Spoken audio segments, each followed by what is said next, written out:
It's time for Talk Law Radio with Todd Marquardt. Todd Marquardt, attorney at law in Texas. If you're a millionaire or a thousandaire, Talk Law Radio is now on the air.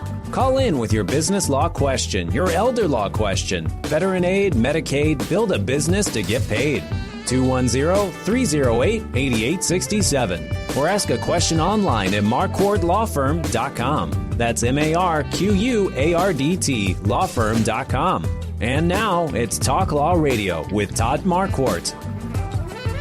Welcome to Talk Law Radio. I'm Todd Marquardt. On the radio, on Facebook, on YouTube, and on talklawradio.com. Let's start with the financial focus with Jacob Warren, who is with Financial Planning HQ. They serve as financial CEO for successful people, and he works with his father, Steve, and his brother, Joseph. Jacob, welcome to the show. Thank you, Todd. It is a pleasure to be back on the show. We're looking forward to chatting today.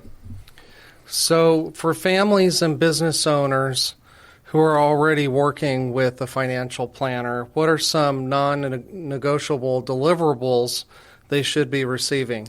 It's a great question, Todd, and everyone should have what's called a comprehensive written lifetime financial strategy. And what that is a full examination of your financial picture, your cash reserves. So, everyone wants to know how much money should I have in the bank versus how much should I have invested in the market, right? What's that sweet spot? What's my emergency fund? So ironing that out, giving specific advice on that. Debt management, specifically for a lot of my younger clients who have a lot of student loan debt, they want to know, is the government ever going to help me out? We've been talking about this for 2 years. I say no, but who knows, right? Mm-hmm. But coming up with a strategy to eliminate debt on a schedule that works for them, of course. Insurance. There's a lot of different types of insurance. What do you need? What should you be paying for it? What types of coverages should you have across the whole spectrum of insurance? The one that everybody talks about the most and thinks is the most important is the investment management, right? How I want to know that my portfolio is invested correctly, efficiently as well.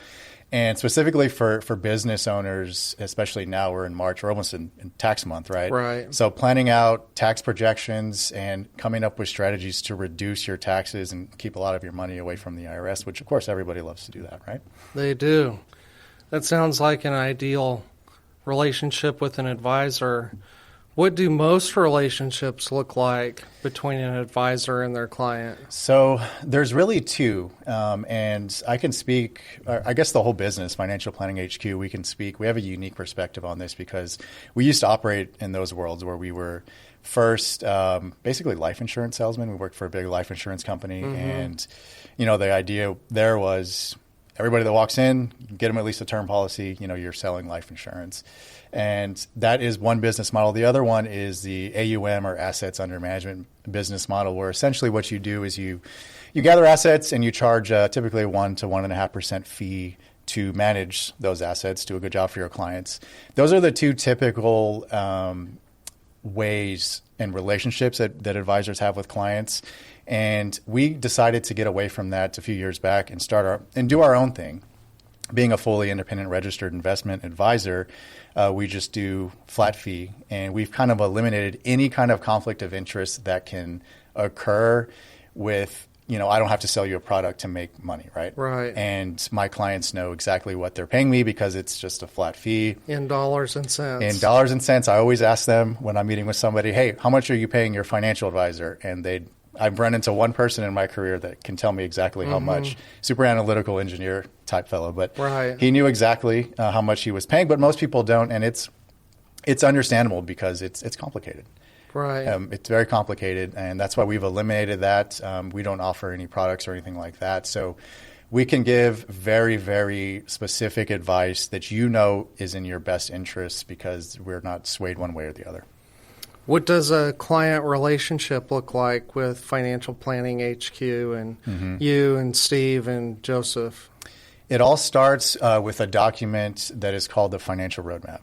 And this is really the guiding light for everything that we do in terms of making recommendations and strategies for clients. And what that is it's, let's just use an example. It's husband and wife. It's about an hour 15 long conversation where we talk about what is important to each of them about money. And it's a very unique experience, Todd, because a lot of times people don't know. You don't know. Right. You don't know. What your wife's like deepest thoughts are about money. What she wants to do with it at the end of the day, and what's like her higher calling, right? So it can be a conversation where people kind of look at each other like, "Well, I didn't know you wanted to do that," or things like that. Right. So it starts with the values conversation, and from there we talk about goals, right? What are some not big money, but what are some goals that you have that require money to achieve, whether it's, buying a house for younger people or retirement, financial freedom, all of that cool stuff. And at the very end of that meeting, we actually take a look at your documents, which in the past, working for other companies, it's, okay, you brought in your documents. Let me just jump right into those. I don't know how you feel about money. I don't know anything. I just want to look at your documents to see if I can sell you something. So this conversation is great because we get to truly understand the importance of money to the individual. And the very last part of it is the actual like dollars and cents part of it, where we take a look and decide if we're a good fit to work together or not.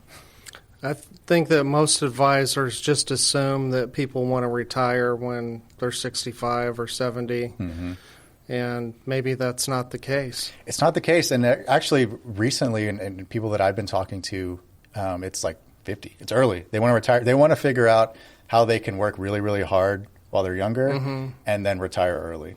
But then what? They're assuming that that's all that they want to do with their money.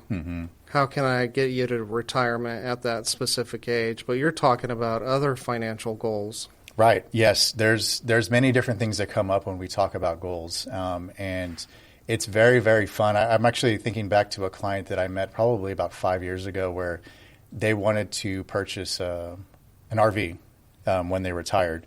And we came up with a full strategy. This is exactly how you're going to do it. This is how much money you're going to save each month. This is where that money is going to go. Showed them that they can afford it, and then was able to kind of walk them through that process to where they actually got to that point and they had more than enough money to buy the RV, didn't have to take out a high, loan interest rate to do it. Right. And they were able to buy it, and it was such a fulfilling experience for me because I was there from the very beginning. This goal came out as a result of the financial roadmap meeting, and they both agreed, and then we just kind of put our heads down and were able to make it happen. It was really fun. Yeah, I bet. So back to your client relationship, you just meet with them one time? No, we do not meet with them one time. So the first year of onboarding a client, typically we meet, it can be up to 5 times in the first year. After that, it's 3 times a year, and all of these meetings are like very, very specific, and we have goals for those meetings where we want to talk about different items. What some of those look like is, the first one being an implementation meeting. I have all of your information, all of your I know everything that you have in your finances, and here's some specific recommendations we can knock out right off the bat to start improving your situation, whether that's, doing wills, right, hiring a good CPA, moving your investments from like an old 401k to a higher performing investment account, things like that, and really knocking all those out quickly. And after that, we do what's called a comprehensive safety review, where this really resonates with my older clients, where we basically ask the open-ended question like, hey, what risks do you see to your financial roadmap? What's something that could happen that could completely derail everything? We get feedback on that, and then we come up with a strategy to make sure that they're not going to be affected if that were to happen. I bet they have peace of mind about that. Yes, and that's the whole goal, to make sure that there's really nothing that can harm your financial well-being, especially when you're retired. Yeah.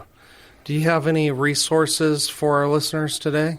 I do, yes. So I typically, my initial meeting is complimentary, of course, but I'm open to just having an initial conversation with anybody that wants to learn a little bit more about comprehensive lifetime financial planning and how we differ from maybe your existing relationship with your advisor, and offer to complete your financial roadmap. If it's a husband and wife or you're single, take you through that process, complete your financial roadmap, and go from there. There's no strings attached. In fact, you can actually use your financial roadmap with your existing advisor if you wanted to do so. So it's just a great experience, and of course, it's complimentary. I don't charge for that. Okay, and how can they contact you? Yes, my direct line is 210-444-2128. You can also find us at financialplanninghq.net. Okay, that's 210-444-2128. 210-444-2128. Smart financial planning leads to a brighter tomorrow, whether it's achieving or maintaining financial independence, becoming tax efficient, or building business wealth. Steve, Joseph, and Jacob create comprehensive, written lifetime financial strategies that's uniquely yours, based entirely on what's important to you. Don't leave your financial future to chance. Jacob, we've got a few more minutes to talk. Sure. Have you noticed anything going on with the market since the U.S. and Israeli strike on Iran? Yeah, we had one bad day, and then like always seems to happen, the next day is like super green. So I think it's just whenever there's uncertainty, you see things in the market. Right. I think it's important, unless you're like a day trader or something, it's important to just long-term vision and not get too panicked when things get a little crazy out there. So do your clients call you when stuff like that happens? Only one. Only one person called me. But it wasn't a big deal. He really just wanted to talk about the situation, I think. Yeah. Which is on top of everyone's mind right now. But I kind of coach my clients through that beforehand and be like, hey, we're not trying to hit home runs or anything here. Mm-hmm. And you're protected if things go really poorly. But we want to keep our eye on the long-term success and long-term vision of your overall financial strategy. Yeah, Steve told me about course corrections along the way. That's important, yeah. If things change drastically, if there's a big life change, you can't just stick to your old plan, right? You have to make sure that you can course correct and come up with another plan that works out for you. So, thank you for being here today. Of course. It's always great to be here. Appreciate you, Todd, and look forward to hearing from some of the audience. We got to take a break. We'll be right back. Stay tuned.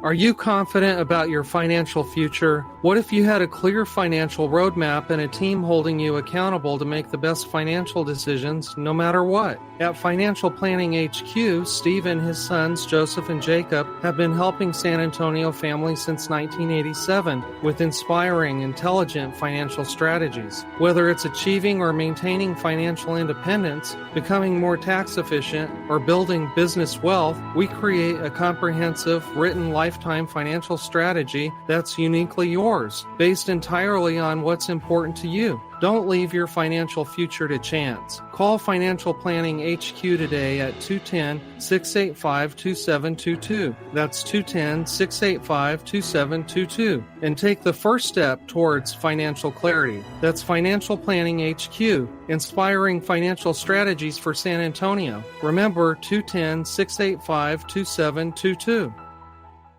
Hi, I'm attorney Todd Marquardt. If you don't have a will, the state of Texas decides who gets your stuff, and it might not go where you think. I'll help you create a simple, legally sound will that protects your family and your wishes. Call 210-530-4278. That's 210-530-4278. Or visit marquardtlawfirm.com for your free consultation. Do it before you die. In the beginning, God had one law. Don't eat from the fruit of that tree. Then he gave Moses the 10 Commandments. And now we have municipal, state, and federal lawmakers that won't stop creating new laws that impact you without you knowing it. So listen to Talk Law Radio and tell your friends and family members to listen too, so that you can avoid hidden traps and identify opportunities to get ahead. Like property management with Lorena Jáuregui de Birdy. She's a Business Development Director and Acquisition Specialist with PMI Birdy Properties, a family-owned San Antonio property management firm founded in 1979 by Barry and Nancy Birdy, who are retired Air Force veterans. So one of the things that you do, Lorena, is you help military members. We do. Can you talk about that? Yeah, I mean, we have grown because of our military men and women. I mean, the company started off that way. Papa, our founder, he was a Chief Master Sergeant in the Air Force, and when he retired, he basically was like, you know what? Let me babysit my buddies' houses. That's how he got started. And became a property manager. He did that for like 20 years by himself, old school, and he was done and over with it after 20 years, and he was like, I'm closing up shop. And my father-in-law and my mother-in-law, they were actually in the Air Force at the time as well. My father-in-law said, don't. I'll get out of the Air Force after 15 years and I'll take it over. And so he has taken it over and has made it into the largest property management firm in San Antonio from when Papa started. So this has gone... Three generations. Three generations. Yeah. Wow, that's terrific. Yep. There's not many businesses that do that. No. Jacob, do you have some clients that have done that? I can't think of any. That's very rare. It is rare. Yeah. And so I think what happens is a military person buys a property to live in San Antonio, and then they get deployed. They do. And then, some military men and women, maybe they just bought the property and they get deployed sooner than they expected. And they're in a position where I can't sell it, I'm going to be coming out of pocket. Mm-hmm. It's too early. So manage my home. Or they go into it with the goal set that they want to buy investment properties everywhere they get stationed, right? Okay. And San Antonio is just a really great place to invest. So most of the time, they're not just buying one; they'll buy multiple, even though they were just stationed. That's really great. Now, if you look at Lorena's signature line on her email, she has all these professional designations next to her name. How did you get those? What does it help you do for clients? Yeah, the designations, it just kind of sets us apart, or sets me apart. It's a lot of hours, a lot of classes, talking about different aspects, military specialist, specialist in fair housing and fair housing. Yes, yeah. So just a lot of extra education, which is always great for a property manager because things are always changing really quick in regards to laws and what you can do, what you can't do, discrimination, all kinds of stuff. That's why I have you here, because I think there's a lot of hidden blind spots there. So you have all those designations. What professional associations are you a member of? The National NARPM for short, but the National Association of Residential Property Managers. So if you're ever looking for a property manager, people with the designation NARPM, NARPM, are the people that you want to be looking for. You want to also ask and make sure that they're actually active in the chapter, not just part of the chapter. And how active were you? Extremely active. It goes down from my father-in-law, where our company is big on education. My father-in-law was a past president, local and nationally. My husband is also a past local president for 2 years. And I was the president in 2020, which was the worst year you could be president because I was at the downtown a lot fighting for our owners' rights. So, during COVID. Yeah. Yep. Awesome. Tell us more about the company. What are some of your core values? Oh gosh, we have a lot of core values, but to be ethical, one that is kind of fun is to get stuff done. But I will tell you that that's the nicer version of what we really mean. I'll let you fill in the blanks. But our goal, since Papa, is just to do things right, manage our houses the way we would want them to be managed by our family, and so. Being ethical is the key core value that we have. Right. That's the same thing with Jacob and Joseph and Steve. What do you like about working in this industry? I asked you what's funny about being in property management, and you said nothing. So Yeah. what do you like about it? It's always something different. My prior, career, I was in healthcare, so it's just different. I had a lot of empathy for my patients then, and I was able to bring that into property management. But I love helping individuals in a different way than when I was in healthcare, but kind of the same way. I always deal with different kinds of individuals, and not every client has a bunch of money to spend on, a bunch of investment homes. And I really enjoy working with the individuals like the sisters, 18 and 15-year-old that come to me saying that their dad passed away of a heart attack and have a house that now needs managed and they don't know the first thing to do, right? Or the single mom that comes and says, I bought an investment home and I'm proud of it because when I got divorced, I was left with nothing, and I want to make sure that never happens to my daughter. And I want to make sure that I have, something set. So I get really emotional talking about it because it's just like, I love that aspect of just working with those individuals and just, helping them through that process. You have a lot of empathy for your Absolutely. clients. That's terrific. So we're going to get into some hidden legal issue blind spots. And I think that some of those blind spots are pain points for clients. What do you see as pain points for self-managed property managers? Owners that self-manage, the pain points are, I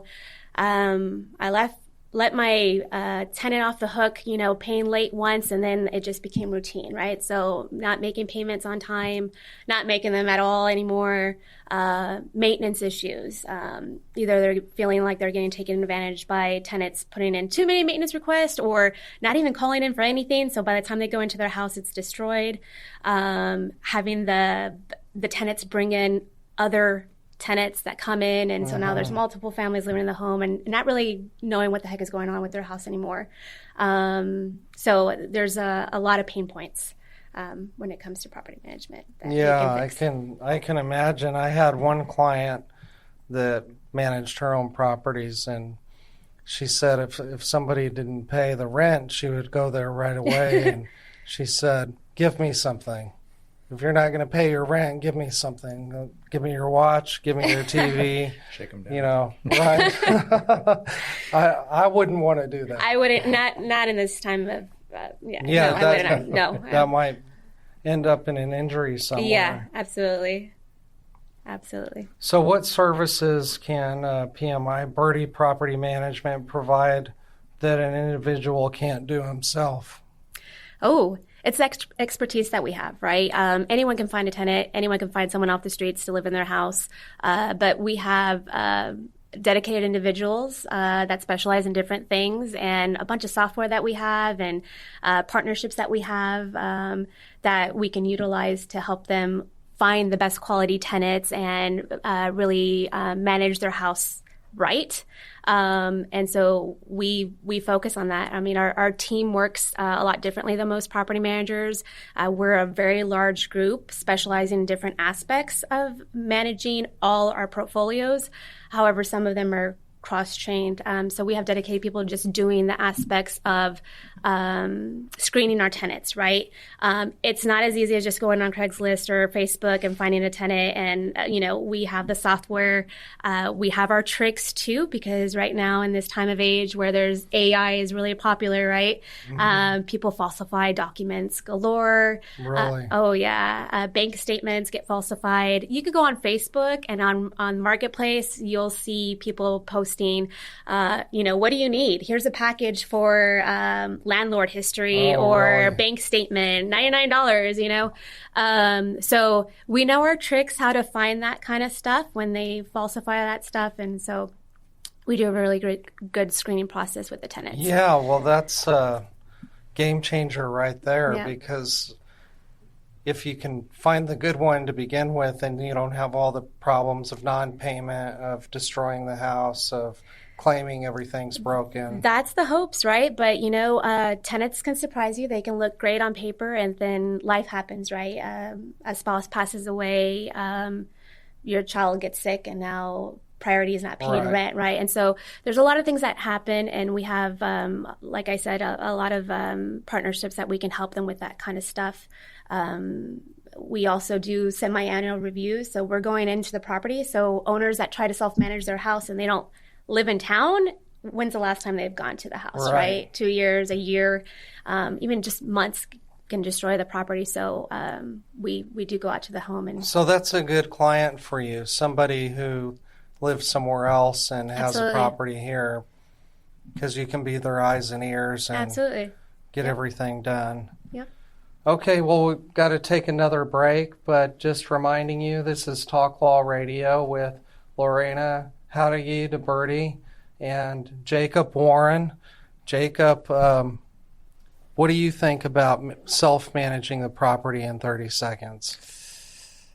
If you don't have to do it, I don't think you should do it. That's where I like to lean on experts, whether, in my world, CPAs, attorneys. I think you can eliminate a lot of headaches by hiring someone like Lorena. So Right. that's my take, yeah. You serve as the financial CEO for successful people, and somebody who hires a CEO to be in control of their investments and their insurance and their taxes probably would want to have a subject matter expert like Lorena Exactly, on yeah. the team as well. Well, we got to take a break. We'll be right back.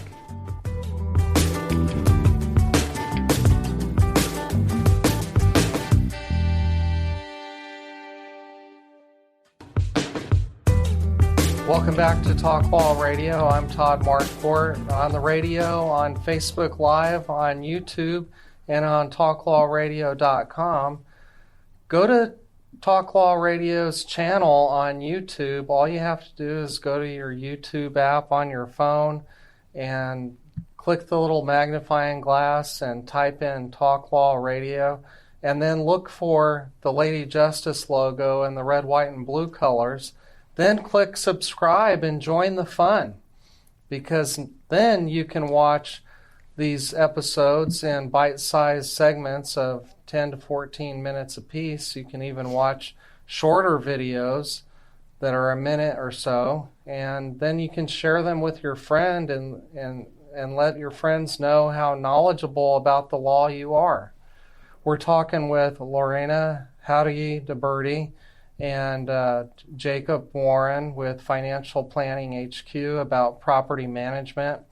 And I wanted to ask about rent. How does somebody decide how much a tenant should pay? You ask the experts. And how has that changed over the years, and what resources do you use? Yeah.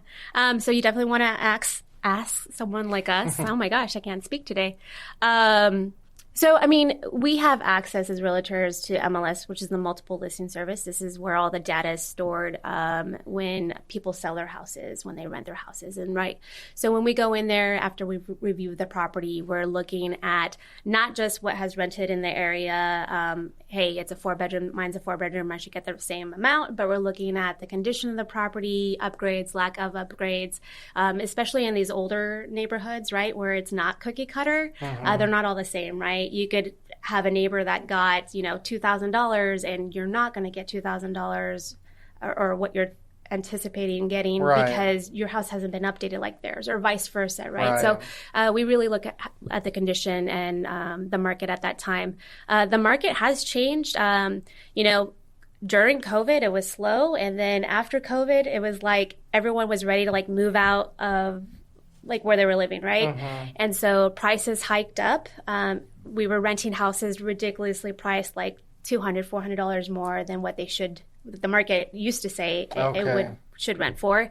And the struggle right now is trying to tell owners that, yes, I got that many years ago, but 2 years, last year it started to kind of come down a little. It started to go back to the normal prices, right? And so it's hard to tell owners that have self-managed before that, yes, you got that, but right now we're not at that time, right? Because during that time too, there wasn't enough inventory. Now there's a lot of inventory. You see a lot of Lennar neighborhoods popping up on the outskirts of San Antonio, I've right? heard that. A lot. And so a lot of investors came from California, purchased these Lennar homes that are affordable. And so now it's like saturated in those areas. So there's a lot of competition. So we have to look at everything. And so why would somebody pay rent that's higher than what the mortgage is? What their mortgage would be? Why not just buy a house? Well, sometimes they can't, right? You have the well-established, sorry to say, but attorneys that are going through divorces or that maybe their money's tied up, so they can't buy a house because they're going through a divorce and the money is tied up and they have to rent, right? So there's situations like that. You have the military men and women that they want to invest here and buy here, but not at this time because they're not familiar with San Antonio, right? So they want to rent and just kind of see where they would like to invest. Before they make that. I have another situation that you probably run into. It just didn't come to your mind, where somebody used to have a house, but they got laid off or got sick, and they got behind on the mortgage. They foreclosed on, and then so now they're trying to build their life back, and they have a high income. And so they can afford to live in that neighborhood. They just can't afford to buy the house because they've got bad credit. Yeah. Jacob, do you have clients with bad credit? Probably not. I don't think so. not that I can think of off the top of my head. Yeah. That's very true. That's a good point, though, yeah. But budgeting and having good credit, that's part of a financial roadmap for some, I would imagine. It's super important if you're planning on buying at some point to get all that organized and know where you stand. Yeah. Right. Great. I read in your bio that you have some professional certification for homeowners associations, or do you work with homeowners associations? Yes. So yes and no. We do work with the HOA as a property manager. Of course, we have to work closely with them for our clients, but we have a whole pillar. My brother-in-law actually oversees our pillar of HOA. So we are the HOA for some communities as well. So that's part of our company as well. Nice. Yeah. Interesting. So I was telling you before that I was asking Grok, that's the artificial intelligence for X, formerly known as Twitter, what property managers complain about on X. And one of the things is they said difficult tenants and behavioral issues. Oh, yeah. Oh, yeah. Do you have any stories you can tell about behavioral issues? Yeah, that's why I don't have any funny stories, Todd, because, I mean, we have to deal with so many personalities, right? The owners and the tenants. I mean, okay, before I left the office today, I was talking to our maintenance manager, and he was like, hey, did you hear what happened yesterday? I said, no. He mentioned the property. He said that we got a call that the cops had were out to the property, and it's a vacant home, and that there was someone in the property. So he booked it and went to the property, and he finds a gentleman there coming out of the home, and he's all like, the guy starts questioning, what are you doing here on my property? He's like, this is not your property, sir. I'm actually with the property management company here checking on the home because we got a call from the cops saying that someone was here that shouldn't be. And he's like, no. He was unhinged. He was like, this is my property. I pay for this, and I've got keys. Door was, kicked in, and really? So this is stuff that we have to deal with. But we're always like living on edge, like there's a lot of situations that we have to deal with. That would be so scary. I bet your maintenance manager is a tough guy. He is. He doesn't look it, but he is. Yeah. But yeah, we deal with a lot of disgruntled situations, a lot of personality issues, a lot of serious. Yeah, issues. But that wouldn't be a tenant that you had chosen. No, but even our tenants, we have the issues there too as well. Sometimes. Yeah. Well, what Grok said is non-payment, poor communication, property damage, unauthorized activities. Yeah. I think of Breaking Bad when I hear unauthorized activities. Yeah. What if somebody was renting your house and cooking meth in the basement? That would be horrible. That would be an awful mess to clean up. It would. It's happened once, but before my time, so a long time ago. There's certain steps you have to take when that happens once you get the tenant out. A hazmat situation. Yeah, absolutely. Other problems that people complained about: high turnover of tenants, subletting without permission, leaving filth. Mm-hmm. Oh, I had a client one time, her son was the tenant, and tragically, her son died, and he wouldn't let her in the house. And so, after he died, she had to go in the house. It was her house, and she had to wrap up his affairs. It's bad enough to have a child die, but she goes in, there's a motorcycle in the living room. You sure that's not one of my old tenants? No. That stuff happens, which leads me to saying, when you rent to family, make sure that you have a professional or that you have a lease, because that happens a lot.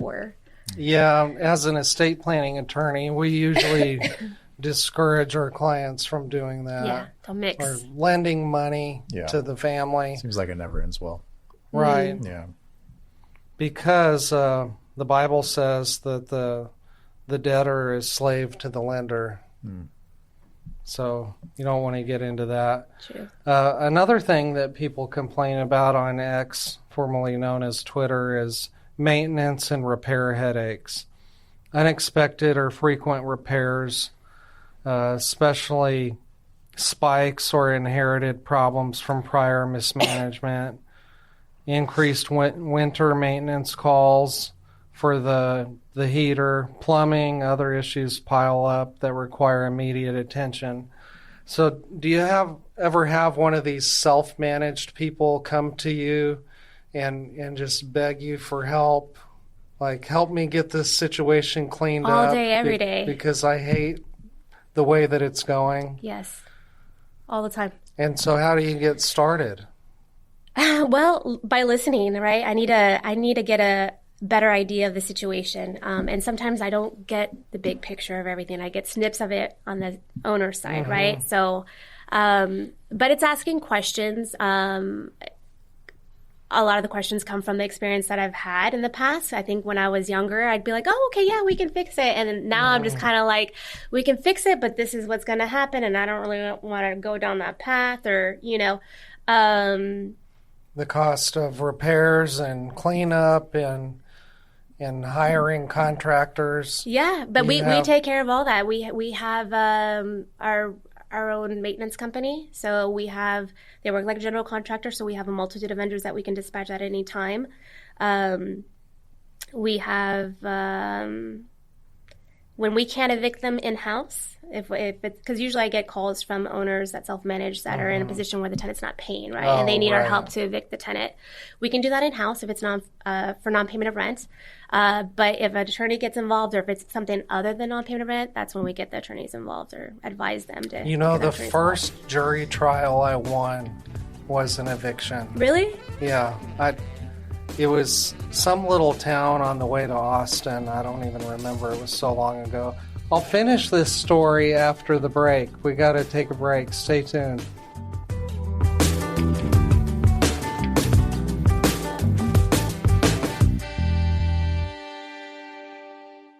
Are you 100% confident that no matter what happens in the financial markets, economy, or world events, you will achieve your financial goals? If not, we have a process to get your financial house in perfect order and keep it that way forever. Your financial future shouldn't be a guessing game. Planning, advice, organization, and accountability are deliverables you should expect. For over 35 years, Financial Planning HQ has been San Antonio's trusted partner for comprehensive written lifetime financial strategies. Steve and his team, including sons Joseph and Jacob, don't believe in a one-size-fits-all approach. Instead, they create a personalized financial roadmap for you based on what's important to you. As an independent registered investment advisor, they're not tied to any big corporation's products. They work for you, creating inspiring, intelligent financial strategies that put your interests first. Call Financial Planning HQ at 210-685-2722. That's 210-685-2722.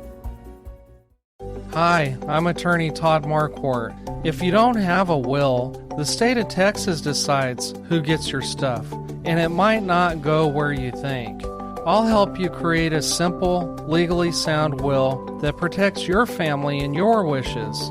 Call 210-530-4278. That's 210-530-4278. Or visit marquardtlawfirm.com for your free consultation. Do it before you die. Welcome back to Talk Law Radio. I'm Todd Marquardt here with Lorena Jáuregui de Birdy and Jacob Warren. We're talking about property management because you work with Birdy Property Management Company. Is that the right title for the company? Yeah. Okay. PMI Birdy Properties, yes. Yeah, just look up Birdy. It's a great name of a company. I mean, people remember it. Yeah. Well, I wanted to finish my story about my first jury trial that involved an eviction. My client was the self-managed owner of the property. She didn't live there, and the tenants stopped paying. They demanded things be done or fixed, and there was arguments about everything. And I was a brand new attorney. This was a long time ago. And there was a judge in my Rotary Club, and I said, I'm going to this trial in some county I've never been about eviction, and she said, well, just remember that when there's an eviction action, the only question is who has the right to be there. And so that changed the whole case for me, because the lawyer on the other side said that there were damages and they shouldn't have to pay for this or that or the other. Well, what that judge told me is that the only issue that matters is who owns the property. And so I didn't have to address any of that other garbage. And this other attorney, I would talk to him on the phone, and he would say things like, I'm going to put your client on the stand, and I'm going to tear her heart out. Can you imagine? Oh, my goodness. I mean, that's not very professional behavior. And I didn't know what to do about it. So I just, God blessed me with some level of ignorance or being naive. So I just continued on. Well, I get to the trial, and the first thing you have to do is pick your jury. And so I knew only one question I need to ask. Can you guys guess what it is? Who's the landlord? Who owns How it? many of you own your own home? Oh, yeah. There was one guy that didn't. And I said, you're out. Because I knew that the owners would be on side of the owner. Yep. And I did win that trial. I didn't get paid all of the money that I should have gotten paid. But it was a great experience. I have a great story to tell. Yeah. I love it. That's awesome. Love it. Yeah, so this is the legacy segment. And so we like to talk to people about their legacy. And now, it's time for the Talk Law Radio Legacy Spotlight. What's your legacy? Sponsored by Marquardt Law Firm.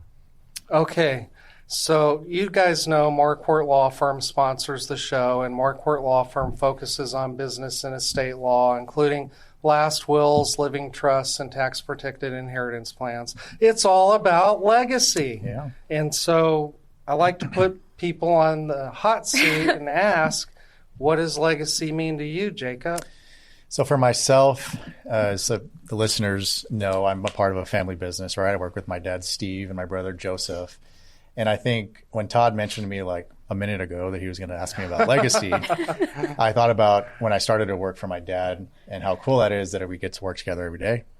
Same thing when my brother came in. I think legacy, if I think about the business now, 20 years down the road, it would be really cool to have one of my children, potentially. There you go. They're both babies, so who knows what their interest will be. But it would be cool for them to either continue the business, join the business, and continue on the financial just planning. be careful when you make a roadmap for somebody else. Yes, no, not going to push them into it, but if they're interested. Yeah, and you weren't pushed into it.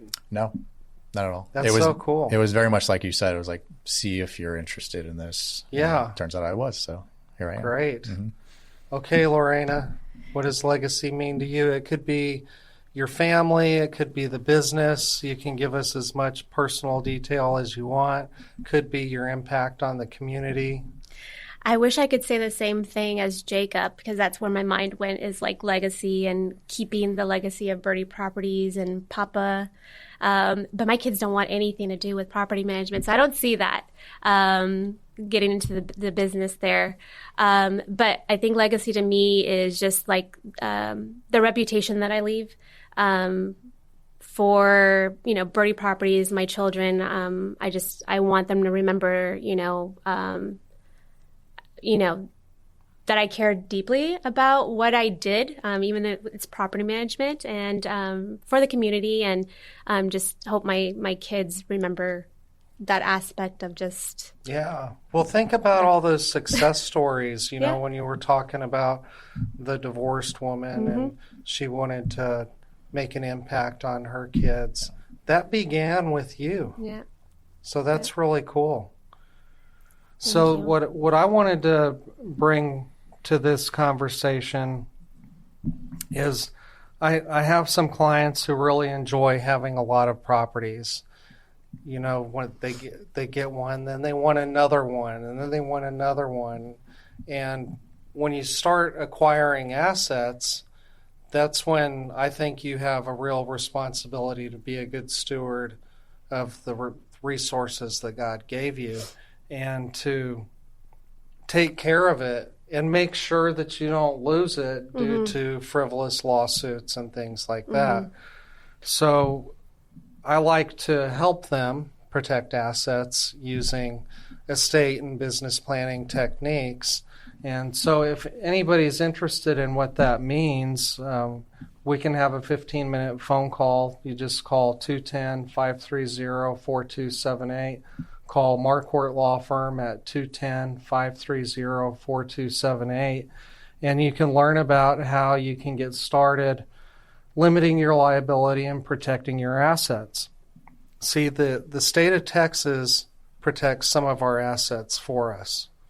Your home, your car, your tools of trade, some geese, chickens, horses, and other farm animals, your pets, your sporting equipment, $50,000 for an individual. But then that's it. So when I help somebody who has more than that, you have to rely on these other legal strategies in order to protect your property. Because just like there's tenants out there who you thought were good that turn out to be weird or evil, there's people out there that they're looking for their payday, their windfall. Absolutely. They'll wreck into you and say it was your fault and try and take all the money that you've worked so hard to achieve. Right. So we don't want that to happen. What are some key takeaways for people that are looking to do that? They think, I've got my investments, I've got my 401k, I've got some extra money.